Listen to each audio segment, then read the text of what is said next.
ការអភិវឌ្ឍខ្លួនឯងគឺជាដំណើរការនៃការកែលម្អជាបន្តបន្ទាប់នូវទិដ្ឋភាពផ្សេងៗនៃជីវិតរបស់យើងរាប់ចាប់ពីចំណេះដឹងជំនាញទម្លាប់រហូតដល់សុខភាពផ្លូវចិត្តនិងរាងកាយ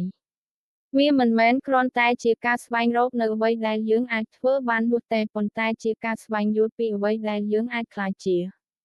នៅក្នុងពិភពលោកដែលផ្លាស់ប្តូររហិតឈប់ឈរការអភិវឌ្ឍខ្លួនក្លាយជាកត្តាចាំបាច់សម្រាប់ការរស់រានមានជីវិតនិងរីកចម្រើន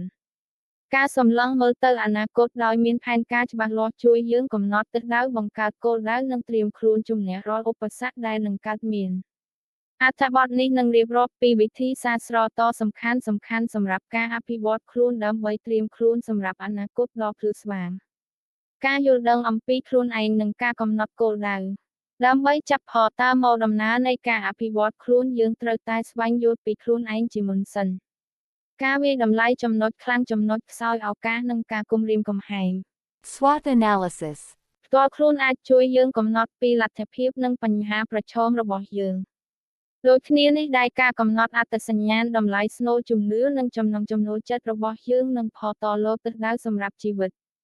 ការឆ្លុះបញ្ចាំងខ្លួនឯងនិងការធ្វើកំណត់ហេតុគឺជាវិធីដ៏មានប្រសិទ្ធភាពក្នុងការបង្កើនការយល់ដឹងពីខ្លួនឯងបន្ទាប់ពីយល់ពីខ្លួនឯងយើងអាចកំណត់គោលដៅប្រកបដោយប្រសិទ្ធភាពគោលការណ៍ណា SMART specific measurable achievable relevant time bound គឺជាឧបករណ៍ដ៏ល្អសម្រាប់បង្កើតគោលដៅដែលអាចសម្រេចបាន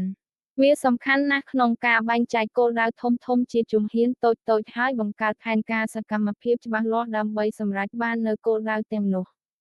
ការអភិវឌ្ឍជំនាញនិងចំណេះដឹងការរៀនសូត្រមិនមែនត្រឹមតែនៅក្នុងថ្នាក់រៀននោះទេការរៀនសូត្របន្តបន្ទាប់ពេញមួយជីវិតគឺជាគន្លឹះក្នុងការសម្របខ្លួនទៅនឹងការផ្លាស់ប្តូរនិងរក្សាភាពប្រកួតប្រជែងយើងត្រូវកំណត់អត្តសញ្ញាណគម្លាតជំនាញនិងចំណេះដឹងរបស់យើងហើយស្វែងរកយុទ្ធសាស្ត្រសម្រាប់ការរៀនសូត្រថ្មីៗដូចជាការចូលរៀនវគ្គសិក្សាតាមអ៊ីនធឺណិតសិក្ខាសាលាឬការអានសៀវភៅជំនាញសំខាន់សម្រាប់អនាគតរួមមានការគិតបែបត្រិះរិះពិចារណានិងការដោះស្រាយបញ្ហាដែលជួយយើងវិភាគស្ថានភាពស្មុគស្មាញនិងស្វែងរកដំណោះស្រាយប្រកបដោយប្រសិទ្ធភាពភាពច្នៃប្រឌិតនិងការច្នៃប្រឌិតថ្មីជំរុញឲ្យយើងគិតក្រៅប្រអប់និងបង្កើតអ្វីដែលថ្មី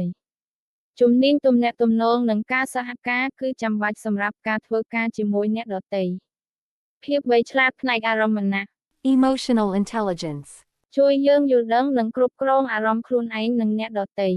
ជាពិសេសភាពបត់បែននិងសមត្ថភាពក្នុងការសម្របខ្លួនគឺជាជំនាញដែលមិនអាចខ្វះបានក្នុងបរិបទពិភពលោកបច្ចុប្បន្នការកសាងសុខភាពផ្លូវចិត្តនិងរាងកាយការអភិវឌ្ឍខ្លួនមិនអាចកាត់ផតាចោលពីសុខភាពផ្លូវចិត្តនិងរាងកាយនោះទេការគ្រប់គ្រងភាពតានតឹងនិងការថប់បារម្ភគឺជាផ្នែកសំខាន់នៃការថែរក្សាសុខភាពផ្លូវចិត្តការអនុវត្តសតិសម្បជញ្ញោ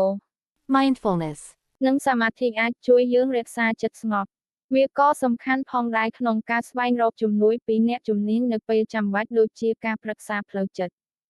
សម្រាប់សុខភាពរាងកាយការគេងគ្រប់គ្រាន់របបអាហារមានតុល្យភាពនិងការហាត់ប្រាណទៀងទាត់គឺជាមូលដ្ឋានគ្រឹះសុខភាពរាងកាយល្អនឹងជះឥទ្ធិពលវិជ្ជមានទៅលើថាមពលផលិតភាពនិងសមត្ថភាពរបស់យើងក្នុងការរៀនសូត្រនិងអភិវឌ្ឍខ្លួនការបង្កើតបនតាញោទំនាក់ទំនងនិងទំនាក់ទំនងបនតាញោទំនាក់ទំនងគឺជាទ្រព្យសម្បត្តិដ៏មានតម្លៃការកសាងទំនាក់ទំនងប្រកបដោយអត្ថន័យជួយយើងពង្រីកឱកាសនិងទទួលបានការគាំទ្រការស្វែងរកអ្នកណែន mentors និងដៃគូអាចផតលដំបូន្មាននិងបទពិសោធន៍ដ៏មានតម្លៃ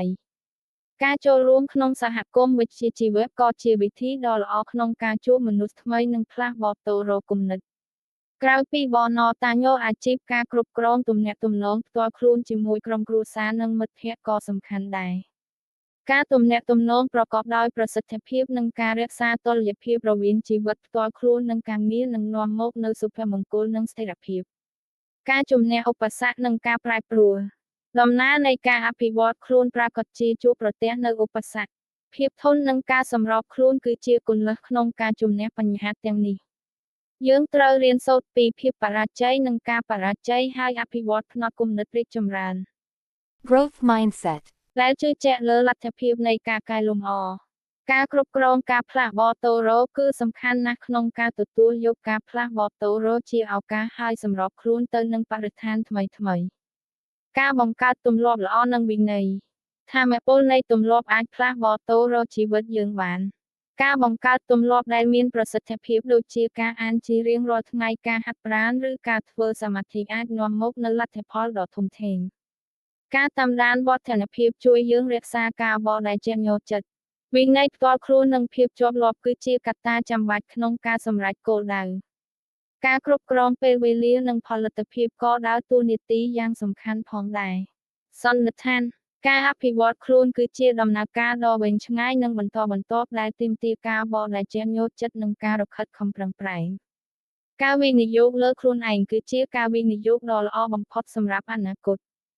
ដោយការអនុវត្តវិធីសាស្ត្រស្រកតដែលបានរៀបរាប់ខាងលើយើងអាចសម្លឹងមើលទៅអនាគតដោយសុទិដ្ឋិនិយមនិងត្រៀមខ្លួនសម្រាប់រាល់ឱកាសនិងបញ្ហាប្រឈមដែលនឹងមកដល់ ចូលចាប់ផលតើមកដំណើរនៃការអភិវឌ្ឍខ្លួនរបស់អ្នកនៅថ្ងៃនេះដើម្បីក្លាយជាខ្លួនឯងដ៏ប្រសើរជាងមុន